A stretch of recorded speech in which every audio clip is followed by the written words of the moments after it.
Good morning, learners. Today in the lecture we will discuss folk theatre and its development in India. In the last lecture we had covered Sanskrit theatre, its development, and we also discussed rasa theory. With certain examples of the plays written by great Sanskrit dramatists, we understood what is the development of Sanskrit plays and what are the major characteristic features of it. Today our focus area is folk theatre and its development. Let us move ahead. It's lecture number 3 and we will discuss folk theatre and its development in India. Here is the outline of the talk, which will cover folk theatre and its origin, the development of folk theatre and its major characteristic feature, and at the end we will focus on certain plays, trying to analyze them and find out the beauty of folk theatre in India. Folk theatre is originated in the time around 15th to 16th century. As we see in Sanskrit theatre, which is older than the folk theatre, and Sanskrit theatre originated in 1st century. Afterwards we see, due to Mughal invasions around 10th century and 11th century and even onwards, there was an interruption in the growth of Sanskrit theatre. It was not performed in the public spaces or in the prime locations where Sanskrit theatres were performed.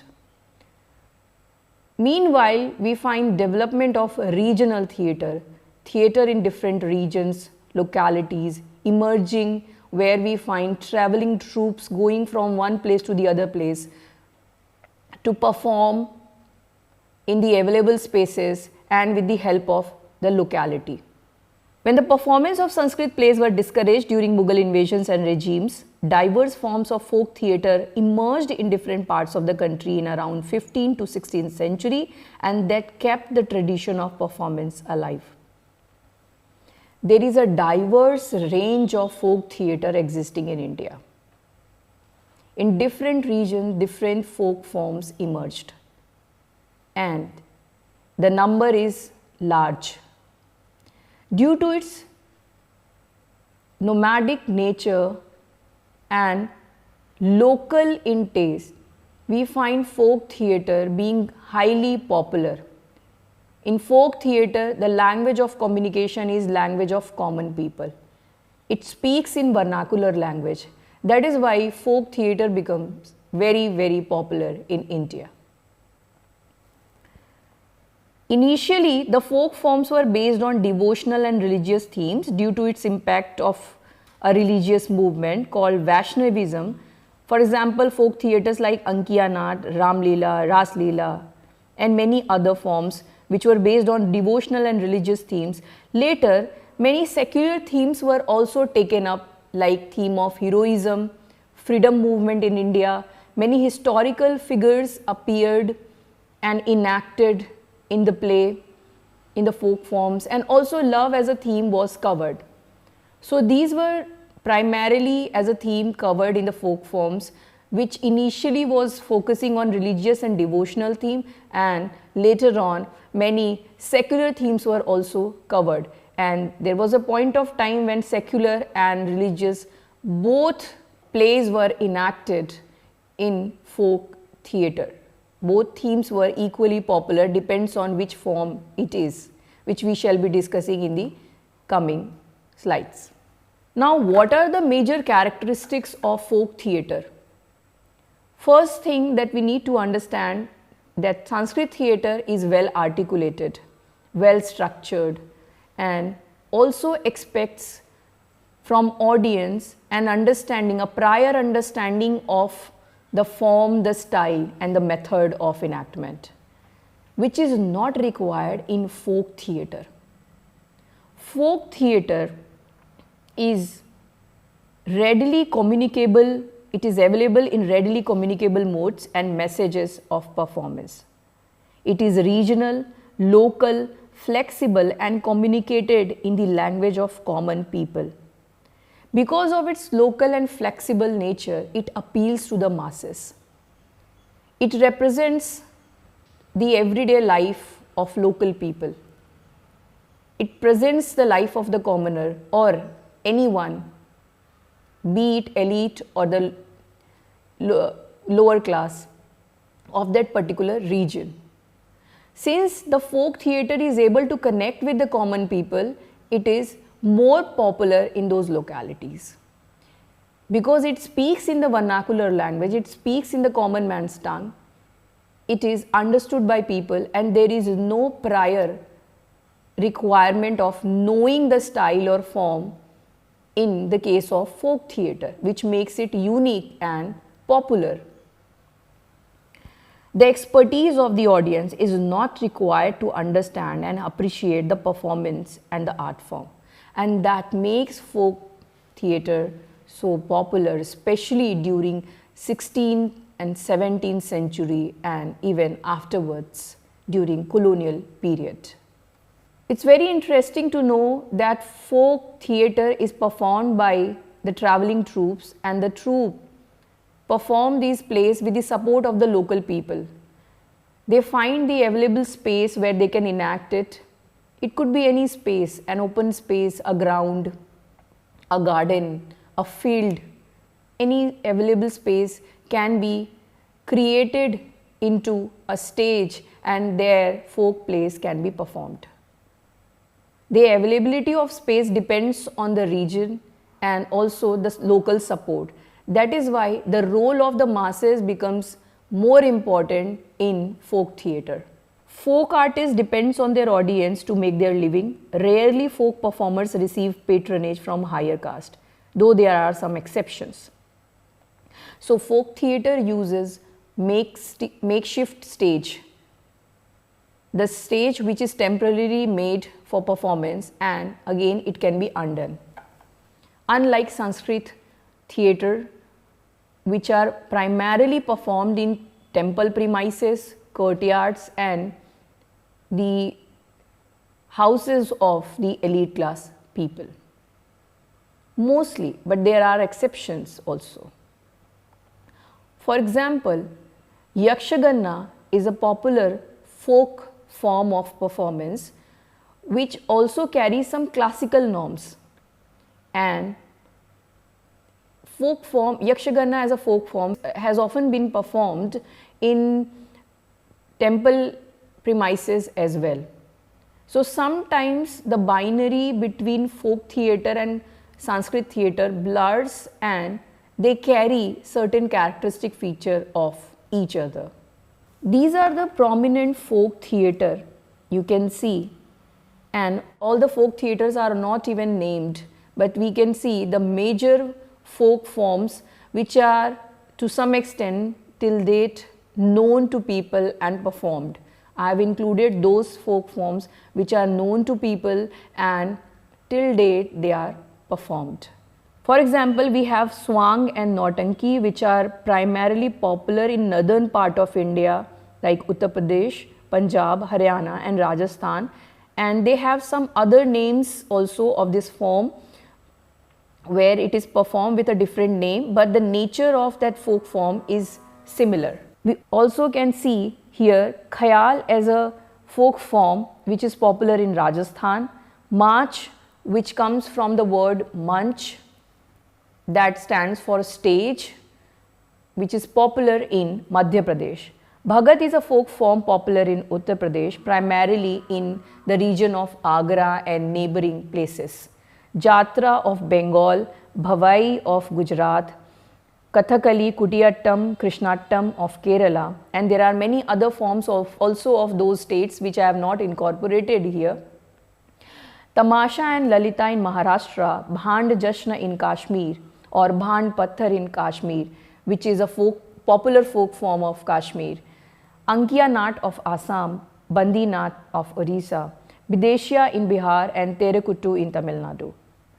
In Goa, Dashavataram, Yakshaganna in Karnataka and Bhamakalpam in Andhra Pradesh are the major folk forms which are well known to the common people in the region and highly performed. Recently, we find Government of India taking interest in reviving the folk forms which are dying, reviving the art form which are dying, and that is why many of the folk forms which were at the verge of dying are reviving now due to the various initiatives made by Government of India. Major characteristics of folk theatre. In folk forms, we find it's not primarily dependent on dialogues, but it is also incorporating music, instrument and dance. Some folk forms are more based on dance, and they can be called as dance drama like Nautanki and some other forms. Some folk forms are more dependent on songs, so they can be sung, and some forms are based on dialogues primarily. They vary in nature, but these are the general characteristics that most of the folk forms carry. These folk forms share similarity, but they are different in execution of performance, stagecraft, acting style, costume, makeup, use of music and instruments, and are influenced by local custom. Whereas North Indian forms emphasis on songs, for example, Nautanki, Khyal, Manch and Swang, Southern Indian forms like Krishnattam and Kathakali focuses on dance and resembles to dance drama, and Bengali Jatra, Maharashtrian Tamasha and Gujarati Bhavai give importance to dialogue execution. So these folk forms vary as far as the execution of action is concerned, as far as their costume is concerned and nature of the play is concerned. For example, we find very elaborate and bombast dialogues and highly visible and strong costume in Tamasha and Nautanki performances. In Yakshaganna, we find makeup and colors playing very important role. Similarly, other forms carry their distinct feature that makes one folk form different from the other form. Thematically, we see folk forms cover different aspects of reality. Sometimes it is devotional, sometimes it is secular, sometimes it talks about love, and sometimes it talks about patriotism. We find folk theatre often covers the village life or mundane life of ordinary people. Folk theatre has been influenced by the local way of living, customs, beliefs and norms of the society being rooted in a rural or semi-urban localities. They cover the local life, the everyday life thematically. We also see them talking about certain religious events or historical events being covered.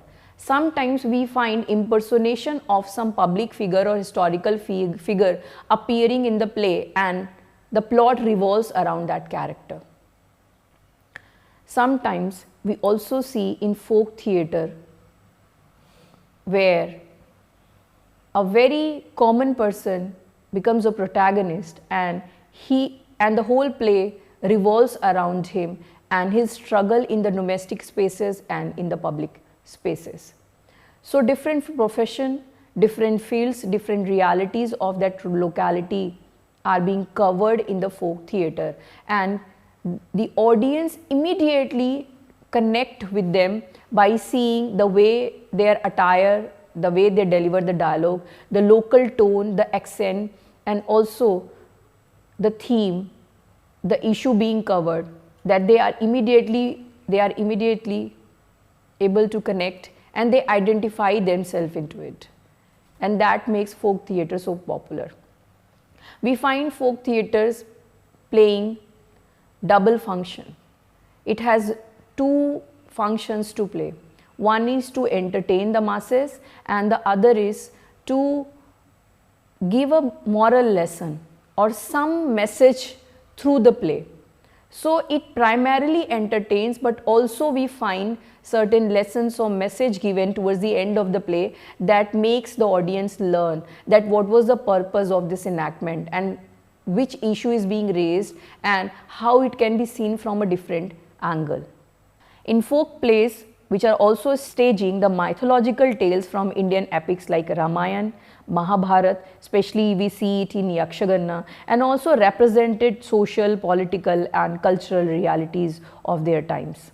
So apart from devotional and secular themes, we find folk plays also covering mythological themes in the plays. Sometimes certain stories are taken up from Ramayana or Mahabharata. For example, there is a play, Puthanattam, in which a popular male artist performed the role of Putna, and how we can see the enactment of Putna and how it creates the similar impact that it could have created by reading the epic itself. So we often see male actors or female actors performing different roles, impersonating different roles, whether it is male role or female role, and if it is effective performance, it reaches to the heart of the audience and they are able to connect with it, they are able to understand the play. In folk forms, it is easier because it speaks in common people's language, and that is why it is closer to people in reality. It is closer to people in the sense that we also see the barrier between the actor and audience is blurred. In Sanskrit theatre, the line is very clear. The space where actors are performing is distant from where the audience is sitting. But in folk theatre, the audience can sit in different places at from different angle they see the performance going on. We may imagine a folk play being performed in a village and people are, they have climbed on the trees and they are standing on their roofs, and from there they are watching the enactment. So it could be from any space and any angle they might be watching the play, and the space between actor and audience when they are performing is closer in folk theatre than in comparison to the Sanskrit theatre. The major characteristics of folk theatre, some more, we see, as I told you, that the primary function of folk theatre is to entertain people, and it also combines moral and religious lessons.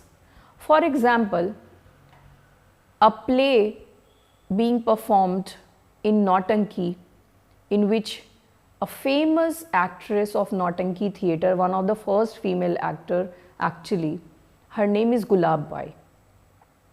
She performed the role of a Virangana in a play which is based on freedom movement that was led when India was a British colony, where how a woman also play a very important role to see her country free, to make the country free, and how important role a woman also play, either she is a wife or she is playing a role of, she is independent and being part of the freedom movement. What is her role?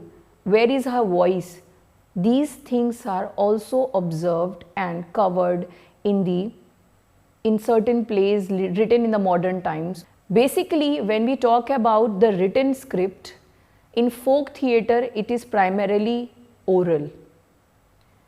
The scripts are oral, but later we find many scholars and theatre practitioners, due to their initiative and hard work, they collected and compiled folk plays and as a written document, and it was made available. Still it is a rare thing to find. So script is not in written form often, but we do have some scripts which were published or which were available to people for reading. For example, in Nautanki plays, some scripts were published later on, and based on that, enactment was taking place, and there was a role of the director which is important. He could be financier as well or patron of that theatre troupe as well, who is performing, who is making the actors perform and directing the play of Nautanki or any other folk form that we can talk about. When we talk about the stories of Ramayana and Mahabharata, and in that light we talk about the folk forms, we see that these mythological stories have been very popular across the regions. We see in different regions the mythological stories were taken up as a theme of folk plays. We just talked about Yakshagana and Nautanki, but there are many other forms where we see mythological stories being taken up. For example, in Kathakali, sometimes we also see in Jatra and few other forms where certain stories are taken up. In Ram Leela, which has been enacted in different regions, and Ram Leela as a folk form is widely popular. Sometimes Ram Leela is also called a traditional form and not a folk form, but it carries the features of folk form. That is why it's being also called a folk theatre.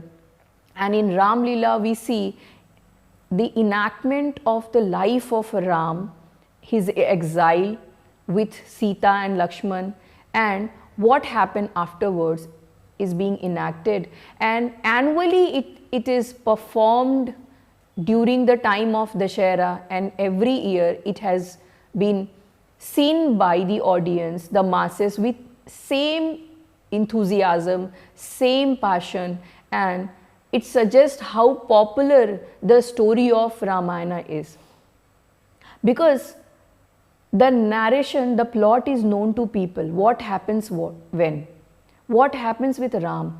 What is the story of Sita? It is known to the masses. It is known to everyone. But we go and watch the Ram Leela performance every year. Why? It is for the enactment of it. It is for the love of theatre and for performance that it is seen by people everywhere. If it is only for story, just imagine that for the sake of story we are going to theatre. Indian audience going to theatre for the sake of story, and the story is known to them, and next year they won't go and watch it, which means it is the end of the form. But no, people know the story, they don't go to see the story and what happens after, or see the climax. It is not in Indian sensibility to see and reveal something which is not known to them and undiscovered. Primarily the folk audience go for it to see the theatre and watch it as a devotee, seeing the Leela and also seeing Ram, Sita and the Swarupas who perform, which is performed by the actors, but when they become Ram, Sita, Lakshman and the other characters, they are taken as Swarup and not as ordinary boys. They are not taken as an ordinary people. When they are Swarup, they are respected as a god, and they are paid respect as by the audience as a devotee goes with devotion to the deity. So they are taken at the time as a deity. There is a very important statement which is believed in performance, that when you perform something you become. So when you perform God, you become God for that time period. The Swarup, the costume, that point of time, the space and the audience and their enthusiasm to see the Swarup makes them feel as if it is alive and God is incarnated on earth for certain period of time during the performance, and people watch it with full devotion every year.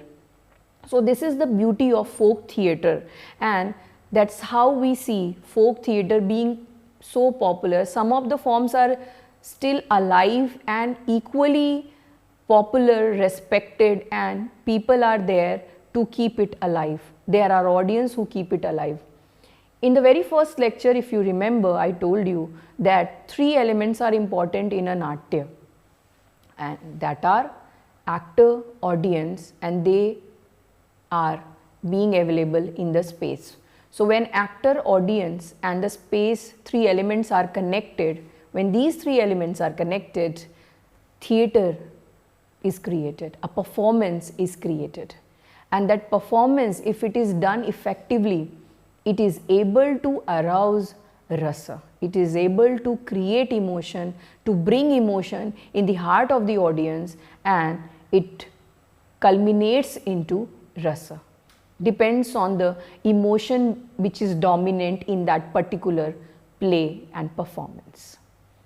So, in this particular lecture, we have covered the folk forms, its development and the major characteristic features, and in the coming lecture, we shall be talking about in detail the Nautanki theatre as a folk form, and in detail we will be analyzing so that learners are able to analyze a folk form, how it can be understood from different angles.